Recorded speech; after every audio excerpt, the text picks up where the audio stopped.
So this is the 4-day time frame for Bonk, and this again, it has very limited chart history, and there's not much structure down here. But my thesis is that a fourth wave bottomed in April this year, and that we're actually moving up in a fifth wave. Now again, we have to remain flexible with these with a chart like that. It's a meme coin chart, but based on the structure, it tells us that we could be moving up in an ending diagonal pattern. It's just too messy for an impulse. And so far, we only have seen a 3-wave move up from the April low. But if we move higher, then this blue zone would be in a target zone to complete that long-term uptrend there. Okay, it's not a long-term uptrend, but that uptrend that started, I think, in 2023.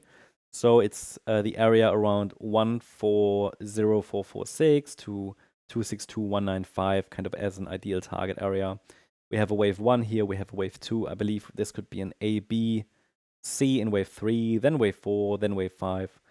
But with a diagonal pattern, we have to take it level by level. So for now, what I'm tracking here on the shorter time frame is that we could be working on this B wave to the downside. And this B wave is likely going to be an A wave. Then we could get a B wave and a C wave. So a 3-wave move down. I'm not convinced that we have bottomed here or have formed a meaningful low, just simply because it looks like a 5-wave move down from the Thursday swing high. So if the next bounce is corrective, there you have a resistance area right there between 28543 and 35945. This would be our standard resistance area.